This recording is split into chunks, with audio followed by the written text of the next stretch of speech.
అసలేంటమ్మా ఆ పిల్ల? ఎంత అడిగినా నోరు విప్పదేంటి? అసలు ఆ అమ్మాయి తీరు నాకైతే అర్థం కావడం లేదు. ఏదైనా అడిగితే నోరు తెరిచి చెప్పాలి కదా. అసలేం మనిషి? శాంతమ్మా, కొంచెం శాంతంగా మాట్లాడమ్మా.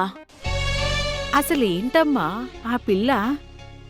ఎంత అడిగినా నోరు విప్పదేంటి? అసలు ఆ అమ్మాయి పోండమ్మా, నేనేం చెప్పినా మీకు నవ్వులాటగానే ఉంటుంది. ఇక్కడ నన్ను ఒక్కొక్కరు ఒక్కొక్క రకంగా ఆడుకుంటున్నారు. సరే, అసలేమైందో ప్రశాంతంగా చెప్పు. ఏంటి విషయం? ఆ జానకిని ఎంత అడిగినా ఏమి చెప్పట్లేదమ్మా. కాని ఆ అమ్మాయి మనసులో ఏదో పెద్ద దిగులే ఉంది. బిడ్డని కనాలని మనసులో ఉన్నా సరే బయటికి చెప్పుకోలేని బాధేదో ఉంది. అందుకే బిడ్డని కనలేను అంటుంది. నువ్వు తనతో మాట్లాడావా? ఎన్ని రకాలుగా అడిగినా అసలు నోరే విప్పట్లేదమ్మా. ఎంత నచ్చజెప్పినా సరే ఆ బిడ్డ వద్దే వద్దంటుంది. ఆ మాట అంటుంటే నాకెంత కోపమొచ్చిందో తెలుసా అమ్మా? మీరు చెప్పారు కాబట్టి ఆగాను. అయినా ఏ ఆడపిల్లైనా అలా అంటుందా? మీరే చెప్పండి. అలా అంటుంది అంటే అంతకు మించిన బాధ ఏదో ఉంది శాంతమ్మా. లేకపోతే అలా ఎందుకు మాట్లాడుతుంది? నాకు అదే అనిపిస్తుందమ్మా. జానకికి ఏదో పెద్ద సమస్య ఉంది. అదేంటో నాకు అంతు చిక్కడం లేదు. శాంతమ్మా, ఒక పని చేద్దాం. ఒకసారి తనని మానస దగ్గరికి తీసుకెళ్లి చూపిద్దాం. అక్కడ తనకి అన్ని టెస్టులు చేయిస్తే అసలు విషయం తెలుస్తుంది. మానసికమైన దిగులుంటే ఏ టెస్టులు చేస్తారమ్మా? ముందు ఆరోగ్యం ఎలా ఉందో తెలిస్తే ఆ తర్వాత ఆ అమ్మాయి సమస్య మానసికమైనదో లేదా ఆరోగ్యపరమైందా అనేది తెలుస్తుంది కదా. నువ్వెళ్ళి జానకిని పిలుచుకురా, నేను మాట్లాడతాను. సరేనమ్మా.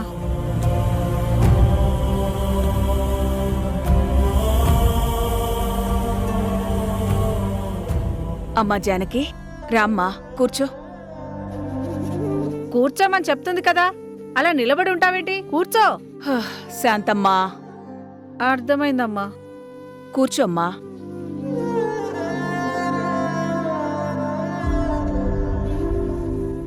అమ్మా జానకి, మనం ఒకసారి హాస్పిటల్కి వెళ్ళొద్దాం. ఎందుకండి? ఇప్పుడు నాకేమైంది? నేను బానే ఉన్నాను కదా. నీకేం కాలేదమ్మా, కానీ నీ కడుపులో బిడ్డ పెరుగుతుంది కదా, తన కోసమైనా ఒక చిన్న చెకప్ చేయించుకో. వద్దండి. వద్దంటే? చూడమ్మా జానకి, నా మేనకోడలు డాక్టర్ చేసొచ్చి ప్రాక్టీస్ మొదలుపెట్టింది. తను చూసిన మొట్టమొదటి పేషెంట్వి నువ్వే. తనే కదా నువ్వు తల్లివి కాబోతున్నావని చెప్పింది. మానస నిన్నొకసారి హాస్పిటల్కి తీసుకురమ్మని చెప్పిందమ్మా. తన సెంటిమెంట్స్ తనకుంటాయి కదా. నీకోసం కాదు, మానస కోసం వెళ్ళొద్దాం, సరేనా? మౌనంగా ఉంటే ఏంటర్థం? దానర్థం ఒప్పుకున్నట్లే. పదమ్మా, వెళ్ళొద్దాం. శాంతమ్మా, నువ్వు కూడా రా. అలాగేనమ్మా.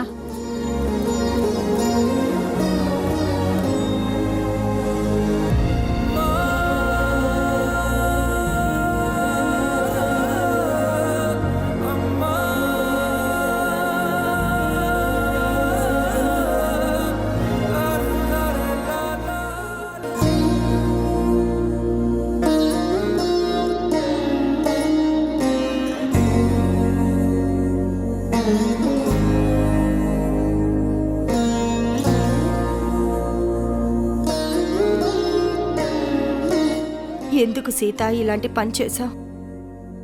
మా అందరినీ ఇలా శోక సముద్రంలో ముంచేసి నువ్వు వెళ్ళిపోతావా? ఇది నీకు న్యాయంగా ఉందా సీత? అయినా నువ్విలాంటి పని చేస్తావనుకోలేదు. నింద పడితే నిజం నిరూపించాలి. మరి నువ్వెందుకు సీత ప్రాణాలు తీసుకున్నావు? నువ్వు తప్పు చేశావని చివరికి నువ్వే చెప్పినా వినటానికి మేము సిద్ధంగా లేం సీత. అలాంటిది మాతో చెప్పకుండా ఇలా వెళ్ళిపోతావా? నువ్వు నువ్వు వారసుణ్ణి కనిస్తావని ఎంత ఎదురు చూసామో తెలుసా? కానీ చివరికి కన్నీళ్లు మిగిల్చా.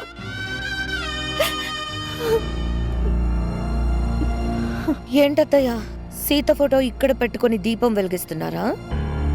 హ, ఎంతైనా సీత మీద మీకు అభిమానం బాగా ఎక్కువ కదా. మనుషులు మంచి వాళ్ళైతే వాళ్ళల్లో మంచితనం అనేది ఉంటే ఎవరికైనా అభిమానం ఉంటుంది. ఆ మంచితనమే లేకపోతే సొంత వాళ్ళు కూడా పరాయి వాళ్ళలాగా దూరం అవుతారు. మంచితనం, హ, అసలు మంచితనం అంటే ఏంటి మీ దృష్టిలో? మనకి అన్యాయం చేసినా ద్రోహం చేసినా సరే దులుపుకొని వెళ్ళిపోవాలి. అపకారం చేసినా వాళ్ళని నెత్తిన పెట్టుకుని పూజించాలి. అదేనా మంచితనం? అపకారం చేస్తే కోపం వస్తుంది, కానీ మన అనుకున్న వాళ్ళు అలా చేశారు అంటే దాని వెనుక ఉన్న కారణమేంటో ఆలోచించాలి. అలా ఆలోచిస్తే ఏ సమస్య ఉండదు. రామ్ నీకు దక్కలేదు అని ఒకే ఒక్క కారణంతో ఎంత విధ్వంసం సృష్టించావో నీకు తెలుస్తోందా? చివరికి ఒక మనిషిని చావు దాకా తీసుకొనెళ్ళా. ఏంటత్తయ్యా మీరు సీత చావుని నా కంటగడుతున్నారేంటి? తను సూసైడ్ చేసుకోవడానికి కారణం నేను కాదు. ఆదిత్య అన్న మాటలు నిజాలు మాట్లాడితే తట్టుకోలేక ఎవరికి మొహం చూపించలేక పాపం ప్రాణం తీసుకుంది. నిజాలు మాట్లాడితే ప్రాణాలు తీసుకునేది సీత కాదమ్మా, నువ్వు. నేనా? ఏ నిజం మాట్లాడతారు? నువ్వు రామ్ని ఒకప్పుడు ప్రేమించావని, వాడు దక్కలేదని కక్షగట్టి బాలుని పెళ్లి చేసుకొని ఈ ఇంటి కోడలుగా వచ్చావని నిజం బాలుకి చెప్తే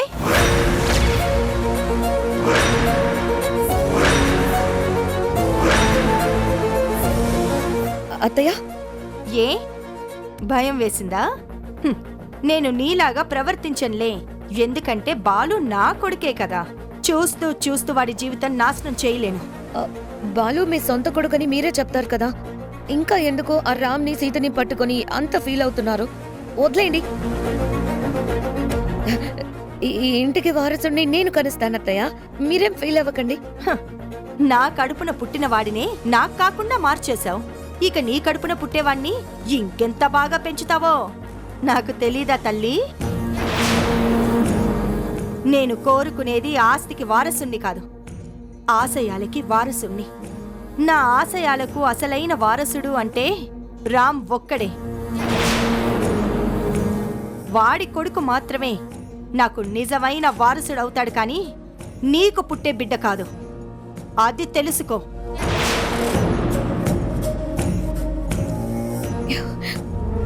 ఓసై సీత, నువ్వు లేకపోయినా నన్ను సాధిస్తూనే ఉన్నావే. నీ ప్రాణం పోయినా సరే నా ప్రాణం తీస్తూనే ఉన్నావు.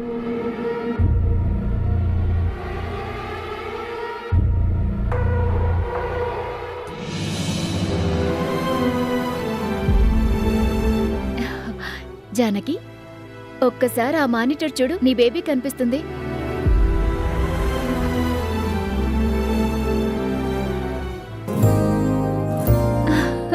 హే జానకి, నీకొక గుడ్ న్యూస్ చెప్పనా? నీకు ట్విన్స్ పుట్టబోతున్నారు. ట్విన్సా? అంటే కవల పిల్లలు? Yes, congratulations Janaki.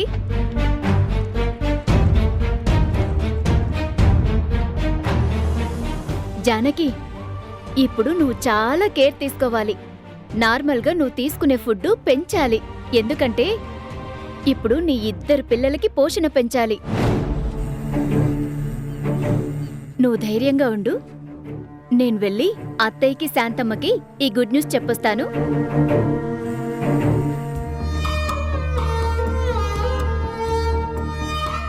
నేనెంత దురదృష్టవంతురాలని. నా కడుపులో ఇద్దరు బిడ్డల్ని మోస్తూ వాళ్ళని నా భర్తకి అందించలేకపోతున్నాను. పిల్లలు కావాలి అని ఆయన ఎంత ఆరాటపడ్డారో. తీరా పిల్లల్ని కనే సమయానికి నాకెలాంటి పరిస్థితి వచ్చింది? ఎందుకు స్వామి నాకెలాంటి పరిస్థితి తీసుకొచ్చావు? ఏంటి మానసా, నువ్వు చెప్పేది నిజమా? కవల పిల్లలా? అవునత్తయ్యా. ఆ విషయం ఆ అమ్మాయికి చెప్పావా అమ్మా? చెప్పాను శాంతమ్మా. కానీ తన మొహంలో సంతోషం లేదు. ఇంకా దిగులుగానే ఉంది. ఎందుకుండదు? అందర్నీ కాదనుకునే కదా ఆ నదిలో దూకింది. ఇప్పుడు బిడ్డలు పుడుతున్నారన్న ఆనందం కంటే ఆ బాధే ఎక్కువ ఉంటుంది. శాంతమ్మా, ఏది ఎప్పుడు మాట్లాడాలో ఇంకా తెలుసుకోపోతే ఎలా? ఆ అమ్మాయి పరిస్థితి ఏంటో మనకు తెలీదు కదా. పూర్తిగా తెలియకుండా మనం మాట్లాడకూడదు. సరే, ముందు వెళ్ళి జానకిని పలకరిద్దాం పదండి. రండత్తయ్య.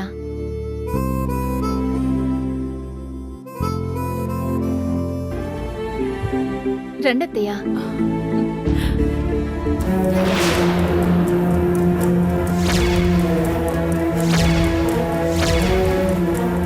అయ్యో, ఏమైందమ్మా? ఆ రక్తమేంటి? ఇప్పుడే కదమ్మా బాగుందన్నావు, ఇంతలో ఏమైంది? అదే నాకు అర్థం కావడం లేదు. నర్స్! జానకి, జానకి! జానకి! జానకి, అమ్మా జానకి, జానకి. జానకి,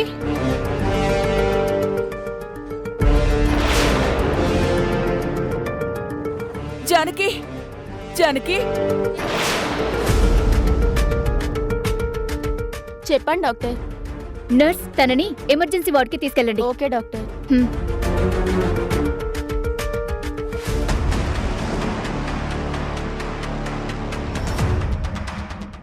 ఏంటి మానసా, ఏమైంది? ఉన్నట్టుండి నోటి నుంచి రక్తం ఎందుకొచ్చింది? అది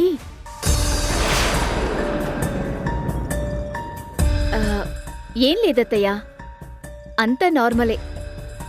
ఒక్కోసారి వేడి చేసినా అలా ముక్కులో నుంచి రక్తం వస్తుంది. ఆ, నేను చెప్పలేదు, ఈ మాత్రం దానికి టెస్టులు చేసి చెప్పాలా?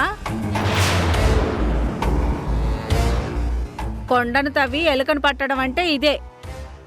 మీ పెద్ద పెద్ద డాక్టర్లు అందరూ ఇంతేనమ్మా, నాకు తెలుసు కదా. శాంతమ్మా, నిజమేనమ్మా, మన జానకి ఏం కాలేదు. అనవసరంగా మనమే కంగారు పడుతున్నాం. నాకు బ్రెయిన్ ట్యూమర్ ఉంది.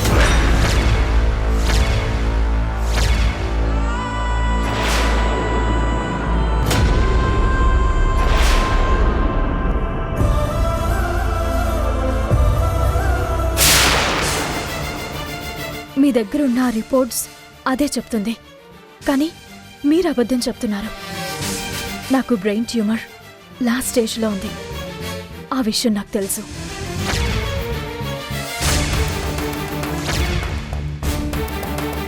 ఏంటి మానసా, తను చెప్పేది నిజమా? అవునత్తయ్యా, రిపోర్ట్స్లో అదే వచ్చింది. ఆ మాట చెప్తే తను తట్టుకోలేదని అబద్ధం చెప్పాను. నా పరిస్థితి ఏంటో నాకు ముందే తెలుసు. నేను బిడ్డని కనలేను అనడానికి అసలు కారణం కూడా అదేనండి.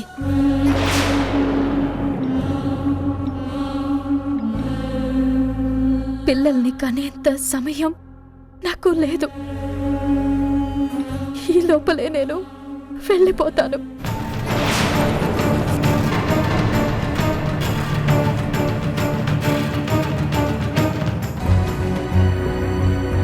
Madam, accident case. ఒక్క నిమిషం. Room number 730. Okay, thank you.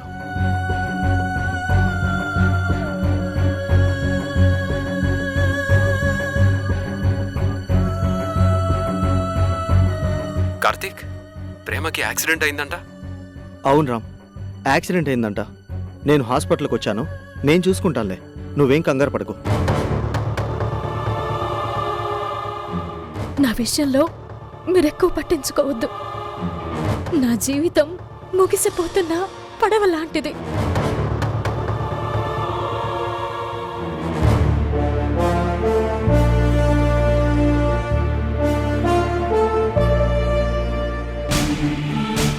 దానికోసం ఆరాటపడ్డంలో అర్థం లేదు.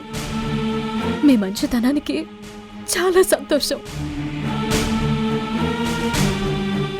నన్ను వదిలేయండి. జానకి! జానకి, జానకి! ఆగు Janaki!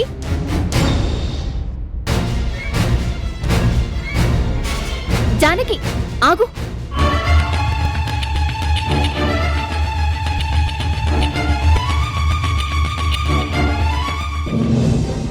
Hi Prema, how are you? Okay sir. అసలు యాక్సిడెంట్ ఎలా జరిగింది? ఆఫీస్కి వస్తుంటే కార్ బ్రేక్ ఫెయిల్ అయింది సార్. లక్కీగా దెబ్బలేం తగలేదు. I'm so lucky.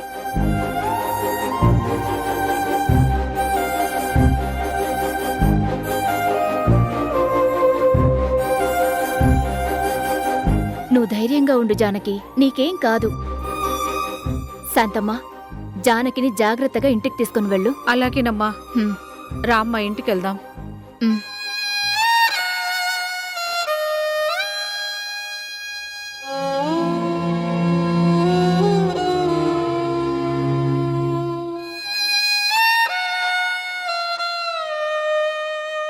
మానసా, ఆ అమ్మాయి చెప్పేది నిజమేనా? అవునత్తయ్య, లాస్ట్ స్టేజ్. ఎంతకాలం బ్రతుకుతుందో ఎవ్వరూ చెప్పలేరు. బహుశా అందుకే ఆత్మహత్య చేసుకోవాలనుకుని నదిలో దూకినట్లుంది. పాపం. మరి ఈ సమయంలో తను గర్భవతి అయింది కదా మానసా? అదే ఆలోచించాలత్తయ్య. తనకింకో 9 నెలలైన ఆయుష్ ఉంటేనే బిడ్డల్ని కనగలదు. లేదంటే బిడ్డలు కూడా కష్టమే.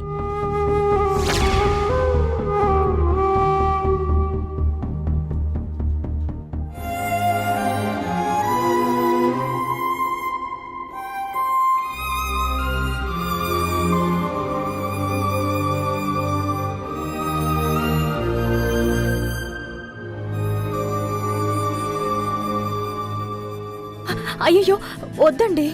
అరే ఉండు సీత, సరిగ్గా నొక్కకపోతే పట్టీలు ఊడిపోతాయి. మీరిలా నా కాలిని పట్టుకుని పట్టీలు పెట్టడం ఎవరైనా చూశారు అంటే నేను మిమ్మల్ని కొంగున కట్టేసుకున్నాను అనుకుంటారు. అలా అన్న వాళ్ళకి ఒక మాట చెప్పు. ఏం చెప్పాలి? మా ఆయన్ని కొంగుకి కాదు కాలుకి కట్టేసుకున్నాను అని చెప్పు. ఊరుకోండి మీరు మరీను. సీత, నీ కాలి పట్టి గజ్జల శబ్దం చేసిన ప్రతిసారి నేను నిన్ను సీత సీత అని పిలిచినట్లే అనుకో. నా మనసు అందులోనే చిక్కుపడిపోయింది. జాగ్రత్తగా చూసుకో.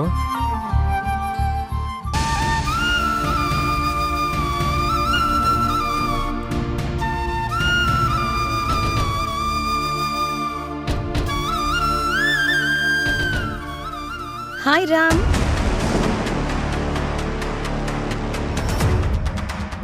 చివరికి నీకు మిగిలింది సీత వస్తువులే అన్నమాట. ఎలా ఉంది రామ్ సీతా వియోగం? నిన్నింట్లో ఎందుకుండమని చెప్పాను అర్థమైందా? ఎన్ని కోట్లు కుమ్మరిస్తే ఇలాంటి సీన్ కళ్ళ ముందు కనిపిస్తుంది చెప్పు.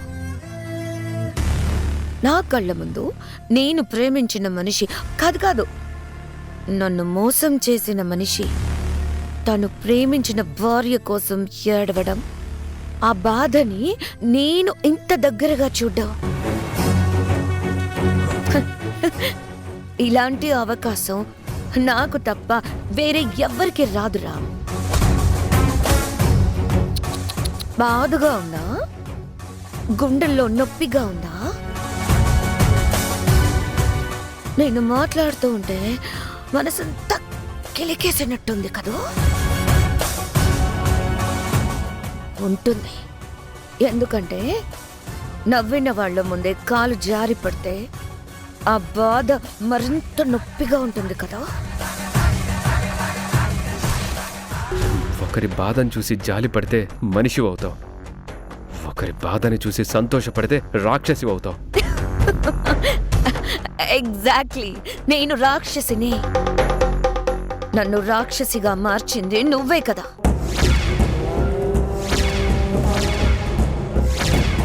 నువ్వు సీత కలిసి నాలో ఉన్న రాక్షసత్వాన్ని తట్టి లేపారు. ఫలితం చూసావుగా ఎలా ఉందో. ఇప్పటికైనా నువ్వు మనిషివి కాదని ఒప్పుకున్నావు. అయినా సీత గురించి మరీ అంత ఫీల్ అవ్వాల్సిన అవసరం లేదులే. అక్కడికి తనేదో గొప్ప మనిషి అయినట్టు నువ్వు అమర ప్రేమికుడు అయినట్టు బిల్డప్ ఇవ్వద్దు. ఏయ్! సీత గురించి మాట్లాడే అర్హత నీకు లేదు. తన కాలి గోటికి కూడా నువ్వు సరిపోవు. అవునా? నిజంగా అంత గొప్ప మనిషి అయితే తప్పు చేసి మొహం చూపించలేక సూసైడ్ ఎందుకు చేసుకుంటుంది? శశి, సీత గురించి తప్పుగా మాట్లాడద్దు. హ, నేనేమీ లేనిది అనడం లేదు కదా, ఉన్నదే కదా అంటున్నాను. సీత తప్పు చేసింది. తను ఒక తిరుగుబోతు కాబట్టే మొహం చూపించలేక ఆత్మహత్య చేసుకొని చచ్చిపోయింది. శశి, రేయ్ ఆగో.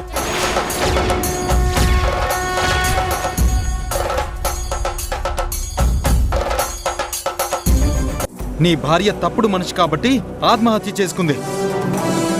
అలాంటిది ఉంటే ఎంత, పోతే ఎంత? రాయ్! రేయ్, నన్నే కొడతావా? పోరా మా ఇంట్లోంచి. బాలు ఏం చేస్తున్నావురా? అసలు వీడికి నన్ను కొట్టే అధికారం ఎక్కడిది? నా ఇంట్లో ఉంటూ నా మీదే చేసుకుంటాడా? రేయ్, పోరా బయటికి.